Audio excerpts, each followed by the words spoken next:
Hello and welcome, Sensational Scorpio. I've got your February 2024 horoscope. There's a fair bit happening this month, but no retrogrades or eclipses. Okay, first thing we're going to do is draw two tarot cards as theme cards for the month, and then I'll have a look at your horoscope in depth. Let's go to the board now. Here it is. So, before we get to the horoscope, let's do the cards. Closing my eyes, I like to have a little vision. There's a rocket taking off here. This is good news. This is all about new beginnings, and something that's probably been in your mind is about to take off. So it might have just flitted in and out of your mind. It's very futuristic, this vision I'm seeing at the moment. It reminds me a bit of the Jetsons, actually, all the buildings around where people are actually living. They're living in round houses. I think from a symbolic point of view, that's really favourable. The circle is a sign of completion. It's also a sign of unity, things coming together, the energies being integrated into your personality. So that gives you more power and control over your life. So I guess the energies for February are very much looking forward rather than back, which is preferable, I think. But of course, it's important to stay in the present and keep your feet on the ground and be practical. The card that comes up for the first half of the month is the Temperance card. Balance makes complete sense. Look to the future, keep your feet on the ground, acknowledge the past. I think that's a pretty good blend. Sometimes we have to go back to the past to actually retrieve a part of ourselves. This is true. But of course, the trick is not to get stuck back in the past. And the little parable of Lot and his family leaving Sodom and Gomorrah, they were all told to keep going. The angel said, do not look back. I think it was Archangel Michael. Let me know in the comments if you think it was a different angel, but I think it was Archangel Michael, just off the top of my head. And he said, leave and don't look back. And basically, one of the wives, I think it was Lot's wife, yeah, I think he had 3 or 4 wives. Like, why would you want 3 or 4 wives? Anyway, don't get me started on that.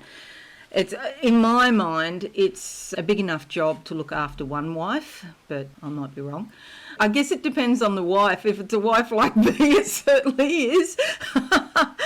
Anyway, so it's basically saying, the parable is saying, do not get caught up in the past, okay, or turn to salt, okay, which means it's sort of deadening.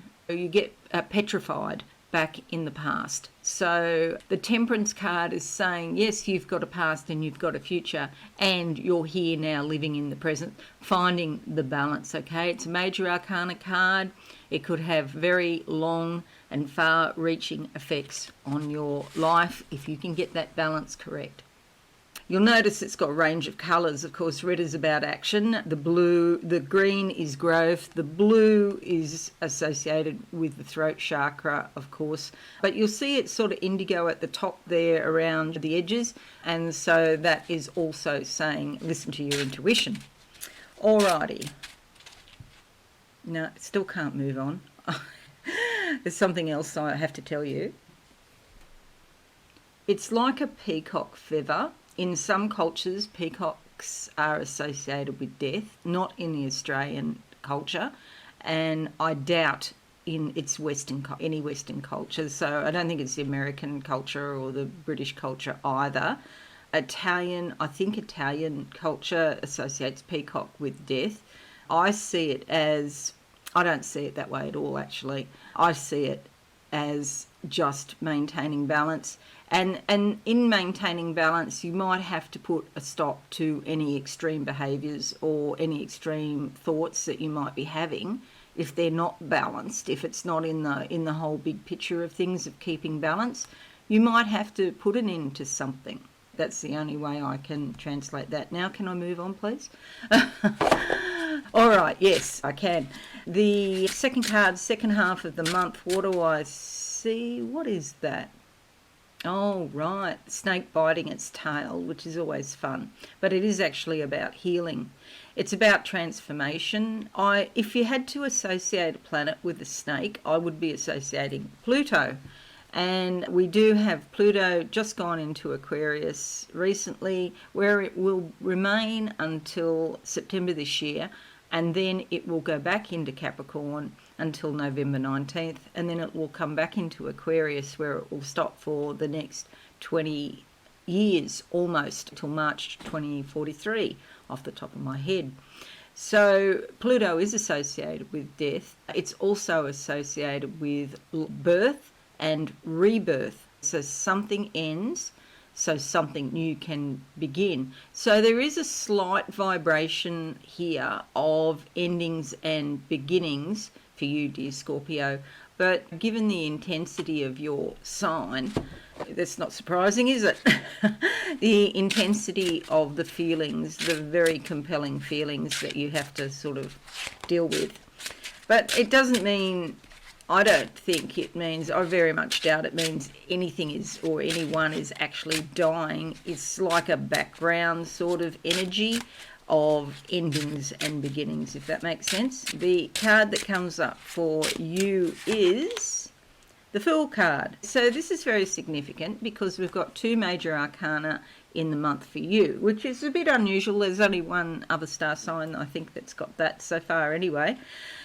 And this is about stepping out and taking a risk. There's a whole big wide world out there, and perhaps you may have felt in a rut, like you haven't been able to move forward with anything.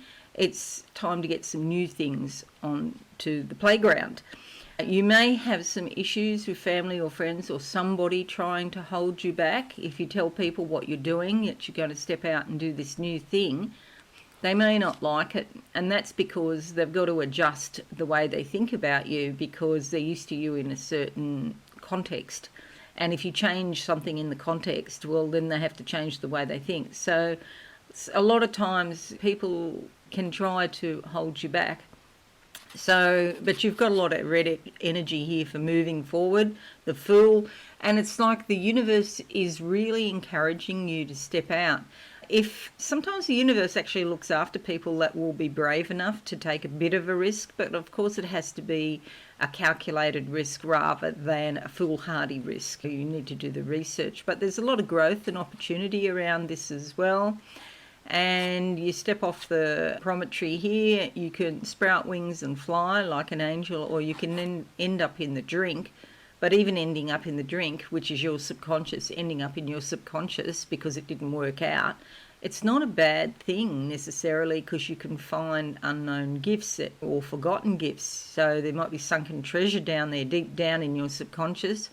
You might have a sense of self-esteem, some sort of improvement there, or achievement. Even if it doesn't work out, you've had that experience, and that actually gives you probably more confidence or skill. Anyway, it gives you the skill to try something again. So it might have failed for factors that are nothing to do with you. It could have been macroeconomic forces, which you can't control. It just means your timing was probably off, but the idea might be good. And if you're a bit psychic, then it's harder in a sense of to get the timing right, because you're picking it up, you're sensing it and feeling it. And if the time's not right, it's like it's right here, right now with you, but it might be a long way down the track that is the best time, if that makes sense. Two major arcana, very important month for you, dear Scorpio. Now, let's make this a bit bigger. We're going to look at your horoscope. First thing to note is the red T-square here. It's a bit of a wide T-square because this is 7 degrees 25 and Pluto's 0 degrees in Aquarius. I can't see it. 25 minutes. 0 degrees, 25 minutes. So it's 7 degrees difference. It's a bit of a wide T-square. The important thing to note is, and I wouldn't normally include this, but because it's happening on the first day of the month, I always think the first day is like a template, a bit of a template for the month. So it's a mini template. It doesn't mean if it rains on the first day of the month that it's going to rain every day in February. No, it doesn't mean that. But it's a bit of an idea. There's a bit of a theme, perhaps. And we've got the moon in your sign, dear Scorpio. And so it's all about you and your feelings about something. But this is squaring Pluto in your house and home area. Sorry, your home and family area. and squaring Jupiter in your relationship. So just be careful for a few hours on the 1st of the month that there isn't an issue with family or to do with your home or perhaps your partner. The thing about squares is, even though they're challenging, you can work through them, and you can often find a solution by working through them. Oppositions are more difficult than that. So it's your needs versus your significant other's needs, or alternatively, Jupiter is about increasing or growing relationships.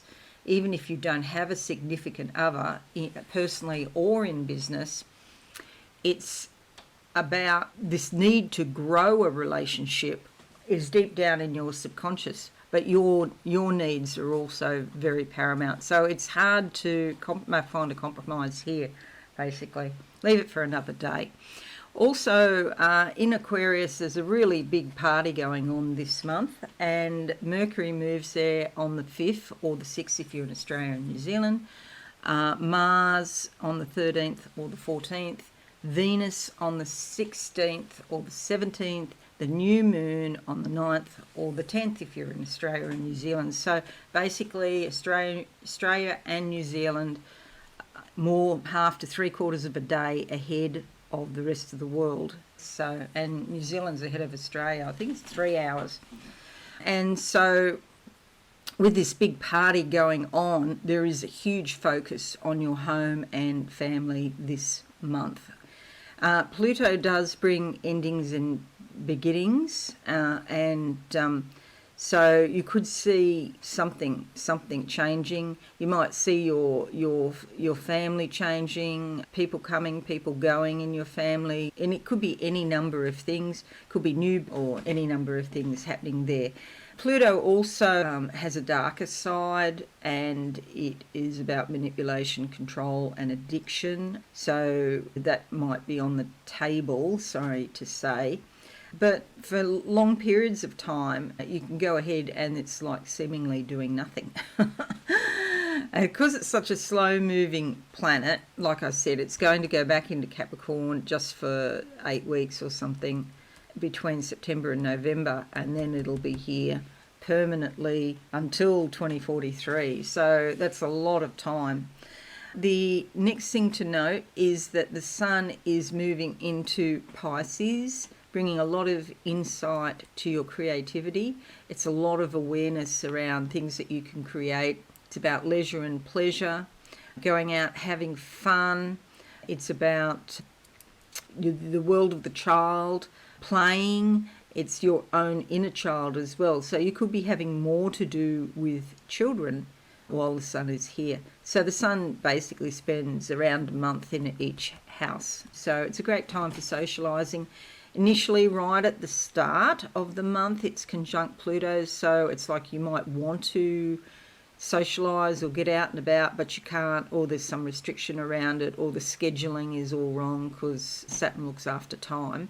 But that's only for a very short period, so maybe, I don't know, the first week or something. And then the Sun moves away from Saturn. It's moving away from Saturn much more quickly than Saturn's moving. And so it will move away, and then you'll have no restrictions around. Well, you'll still have some, but you won't have the same restrictions, if that makes sense. Then we have Mercury going into Pisces as well, bringing a lot of communications about your socialising and fun and creativity. And the full moon is in Virgo up here in your house of connections, and it's also hopes and dreams. So that could bring some sort of turbulence with friendships or people or in groups. And often, and that could be related to this new thing that you might be tempted to do, but people don't want you to do it, the people around you. And that could be the same for here in your family. And with Saturn here, Saturn conjuncting the Sun, there could be some opposition to or conflict to what you want to do. Sensational Scorps, that's it. Thank you so much for watching. I do hope you find this useful. Leave a like and a comment and subscribe and be alive. That would be fabulous. Thanks again. I'll see you all again soon. Bye for now.